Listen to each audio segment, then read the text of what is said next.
Hola amigos, muy buenos días. Estoy aquí cambiando un poquitico el escenario. Estoy en la cocina, un lugar que no es que yo habite mucho ni que viva mucho. Me encanta vivirlo con Rosita porque acá la verdad las carcajadas han sido muchas, los aromas han sido deliciosos. Yo tengo una profunda conexión en la cocina como con mi mamá. Mi mamá lo he compartido, era una mujer que se levantaba a las 4 de la mañana para dejar todo hecho, el almuerzo, hecho todo, porque era una mujer que trabajaba. Y los fines de semana, mamá no era, digamos, la más hábil ama de casa. Ella se defendía, como yo me defiendo un poquito. Mamá le gustaba mucho el tema del trabajo, le encantaba ser una mujer productiva, le encantaba negociar, ella tenía sus pequeños negocios, hacían un equipo con mi papá increíble. A veces yo les cuento que cuando hablo de resentimientos, yo he trabajado mucho un resentimiento grande que he tenido con la vida o que había tenido con la vida porque yo vi a mis padres luchar tanto, guerrear tanto, apostarle tanto a salir adelante, a emprender con sus pequeños negocios de esquina, de mi papá alguna vez incluso vendió matas en una esquina. Eran personas tan sabias, tan inteligentes, tan profundamente deseosas de salir adelante con sus dos hijas. Entonces yo a veces, y les voy a contar acá algo muy personal, en una de esas ocasiones mi padre, porque aprendí además todo empíricamente, ambos fueron seres humanos con un conocimiento profundo de muchas cosas de la vida y lo que no sabían, se lo inventaban. Lo que no sabían, lo creaban. Y mi papá un día, me acuerdo tanto que duró haciendo el tema de hacer escobas y cepillos, escobas y cepillos. Y miren, él de verdad entraba en acción, él lo hacía. Él no era que se imaginara mundos fabulosos y yo voy a hacer, no, con los pocos recursos que tenían, mi mamá lo apoyaba y decían, vamos a hacer esto, entonces hicieron pan, todo lo hacían delicioso.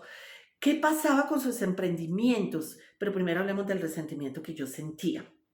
Y es que yo sentía que no les iba bien. Yo era muy niña y yo sentía que no les iba bien y yo en silencio lloraba. Y yo decía, ¿por qué a mi papá, a mi mamá no les va bien? ¿Por qué no lo logran? No, y no era que ellos querían ser millonarios o algo así, no, realmente ellos querían metas a corto plazo como no estar sufriendo todo el tiempo por el tema económico. Entonces tenían la parte creativa hermosísima, eran súper creativos. Yo el día que vi a mi papá salir, cuando logró sacar lo que él consideraba era su escoba y su cepillo, que era lo que quería vender y ya los empezó a fabricar y hacer. Él mismo salía con sus cepillos y sus escobas al hombro, yo lo veía como un héroe de verdad. Yo decía, qué papá tan, no voy a decir la palabra acá, pero tan poderoso que yo tengo. O sea, y cuando volvía derrotado porque había vendido un cepillo o porque no había vendido ninguno, yo sentía un dolor, amigos, en el alma profundo y yo sentía un gran resentimiento con la vida.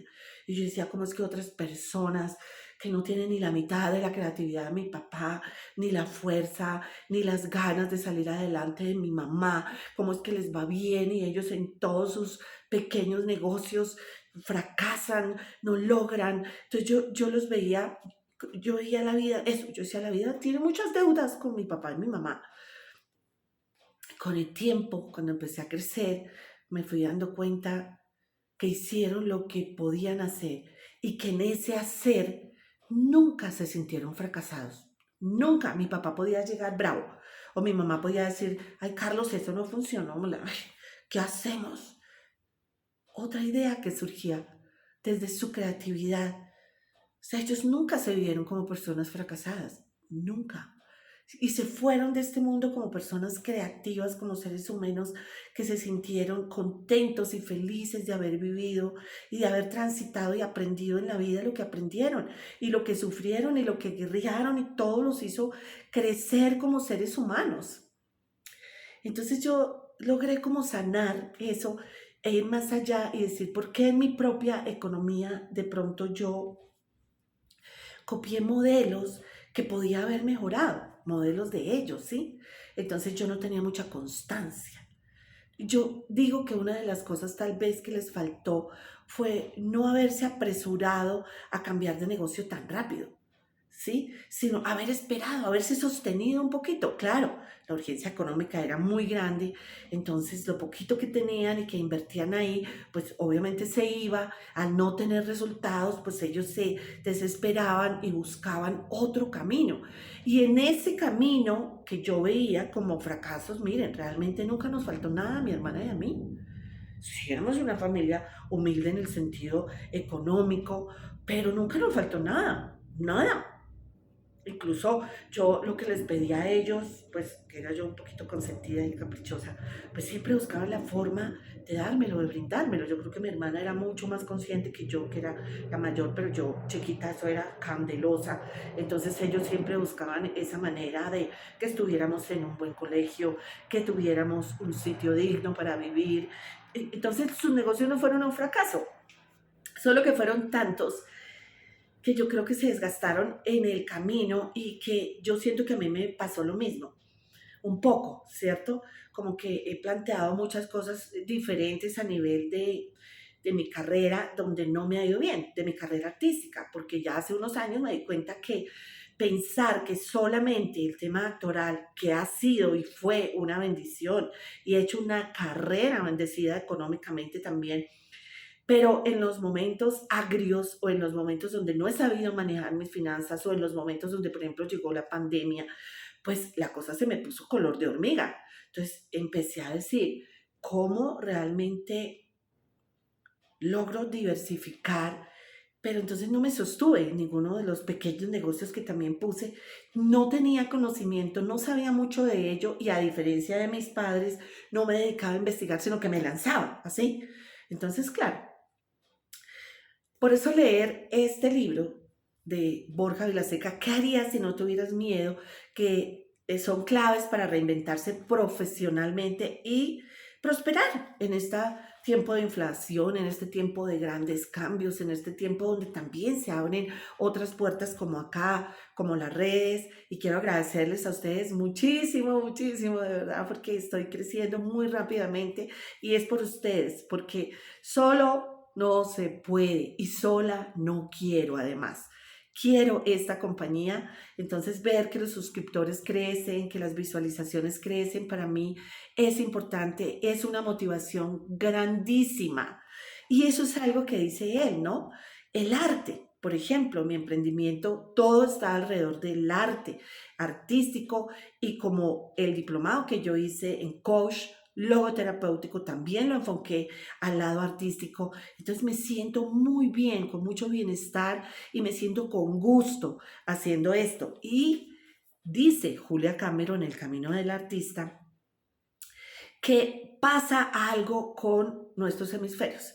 El hemisferio derecho, digamos, es el hemisferio, y eso ya está avalado por la neurociencia, que los dos hemisferios se unen, interactúan, y que el hemisferio derecho, digamos, es el hemisferio artístico, el lúdico, el creativo, el que te busca flexibilizar, el que te da nuevas soluciones, que era, yo siento, lo que muy tenían desarrollados mis padres, y que el hemisferio izquierdo ha tenido un protagonismo grande en la vida y que es el que planifica, que también lo necesitamos porque pues sin la interacción de los dos hemisferios pues es difícil el tema, que es el que planifica, que es el metodológico, que es el racional, pero también donde habitan muchos de nuestros miedos, donde hay eso de no, no, no haga eso, porque ay mía, eso no le va a funcionar, donde están alojadas también muchas creencias negativas y sobre todo mucho del temor, que el temor también es bueno porque es una alarma que se prende en la mitad de los dos hemisferios y como que te dice, bueno,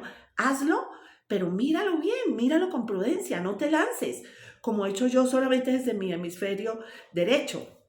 Él dice además que el protagonismo de los dos hemisferios ha sido también histórico, que el hemisferio izquierdo fue protagonista de la era industrial, ¿sí? De todo el tema del capital, de la creación de capital, de la mano de obra y de toda esta forma de vivir que hemos tenido y que bueno, seguimos teniendo, pero han habido grandes cambios que han llevado a que lo que ahora funcione mucho es la creatividad, el recurso, La improvisación bien resignificada, no en el sentido de la irresponsabilidad, sino el atreverse a saltar al vacío. Entonces miren lo que él dice, llegó la hora del hemisferio derecho. Nos han repetido tantas veces que es imposible ganar dinero haciendo lo que nos gusta, que la mayoría nos lo hemos creído dejando nuestros sueños de lado. Tanto es así que muchos ni siquiera sabemos lo que de verdad nos apasiona. Pero si cada uno de nosotros nace con un potencial, con un talento y con una misión determinadas, ¿por qué en general nos dedicamos a profesiones que poco o nada tienen que ver con nuestra verdadera esencia? Por más difícil que nos sea de comprender, la respuesta se encuentra en nuestro cerebro. Este órgano está dividido en dos, el hemisferio izquierdo y el hemisferio derecho. Ambos están separados entre sí, unidos por un cuerpo calloso, un conglomerado de fibras nerviosas a través del cual se transfiere información de un hemisferio a otro. Curiosamente, cada hemisferio procesa los estímulos que recibe del exterior de forma distinta. Cada uno está relacionado con áreas y funciones diferentes. Podría decirse que ambos cuentan con su propia personalidad.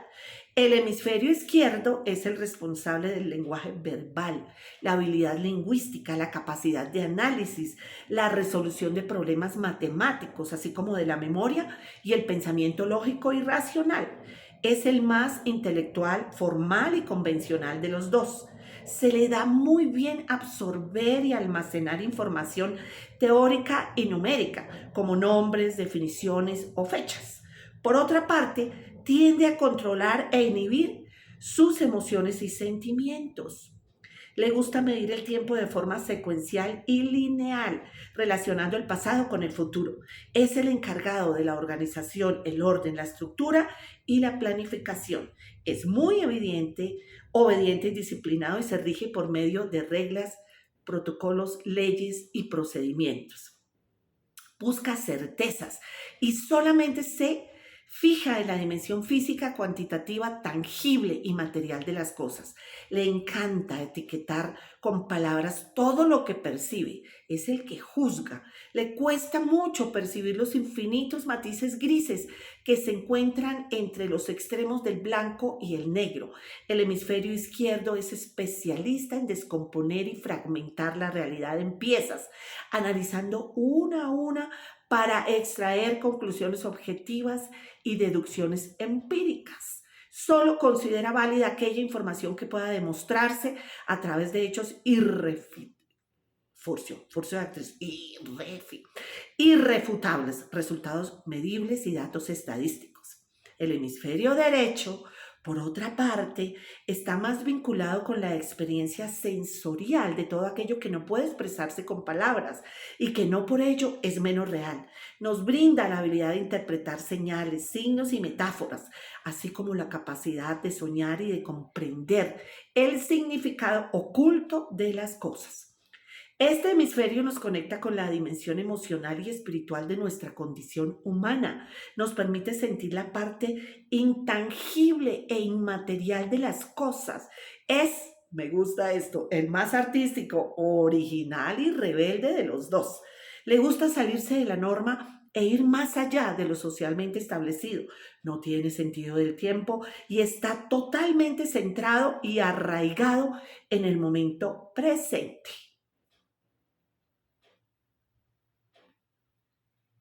Esta pausita es para ver qué va llegando, qué te va llegando.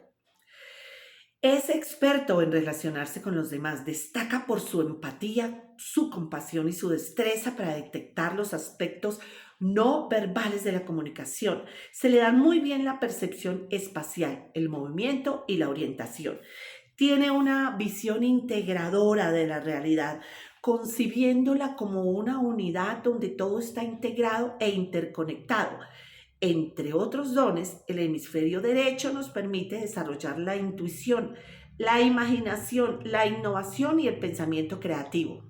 Tiene facilidad para visualizar ideas e inventar cosas que no existían y que aparentemente no eran posibles. Y gracias a esta facultad nos permite evolucionar y progresar como individuos y como sociedad. De forma subjetiva nos proporciona revelaciones, aumentando nuestra comprensión y sabiduría acerca de quiénes somos y cuál es nuestro propósito en la vida. Y en definitiva, nos nutre de confianza para atrevernos a seguir nuestra voz interior y en consecuencia recorrer nuestro propio camino.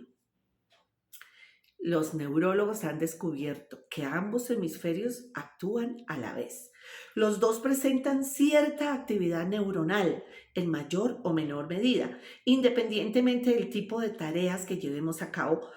Más bien son complementarios. A su vez, cada uno de estos dos lados del cerebro controla partes diferentes de nuestro cuerpo. Por ejemplo, el hemisferio izquierdo coordina el movimiento de la parte derecha y el derecho el de la parte izquierda. El reto es encontrar el equilibrio entre uno y otro, sacando así el máximo provecho de nuestro cerebro y en consecuencia de nuestro mayor potencial como seres humanos.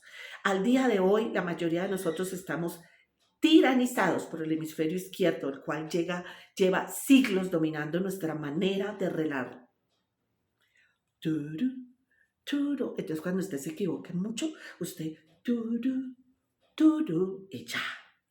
Usted sigue. Usted le dice a su hemisferio derecho que le ayude. Entonces, al día de hoy, la mayoría de nosotros estamos tiranizados por el hemisferio izquierdo, el cual lleva siglos dominando nuestra manera de relacionarnos con la realidad socioeconómica. No es casualidad que 9 de cada 10 ciudadanos seamos diestros o de que el pensamiento lógico y racional gobierne nuestra toma de decisiones profesionales. Y es esta descompensación con nuestro hemisferio derecho lo que impide que muchos desconozcamos la forma de cultivar la intuición y la creatividad necesarias para reinventarnos profesionalmente. Ay, Borja Vilaseca, me encanta. Ese es el camino del artista que viene a darnos la mano a todos en un momento donde tal vez tú estés pensando, ¿cómo me reinvento? ¿Qué hago desde lo profesional? ¿Qué otros caminos puedo encontrar para mí? Así el hemisferio izquierdo te está diciendo, no, ¿cómo vas a hacer eso? No, olvídate. El arte llega como una herramienta que impulsa la creatividad, que impulsa la intuición, que impulsa ese hemisferio derecho que tal vez está diciendo a propósito de estar acá en la cocina, oye, aliméntame un poquito, oye, báilate una canción, oye, respira, oye, lee poesía, oye, ¿por qué no leemos algo de todo el tema artístico? ¿Por qué no te mueves? ¿Por qué no vas a una montaña? ¿Por qué no te escribes una carta o le escribes una carta a tus sueños? ¿Por qué no nos salimos de lo diagramado, de lo estructurado y podemos entrar en un terreno lúdico que viene a auxiliarnos en este momento donde tal vez sea una de las herramientas más contundentes para reinventarte? Eso es que tengo hambre porque no he desayunado. Para reinventarte, reinventarnos el tema económico. Amigos, muchísimas gracias. Y bueno, a ti que de pronto estás viendo este primer video de Alina Lozano, actriz, pedagoga artística, coach, mujer que quiere ahora autoalimentarse y que se alimenta todos los días de nuevas cosas desde mis dos hemisferios para compartir aquí con ustedes. Suscríbete porque esto tiene sentido. Chao.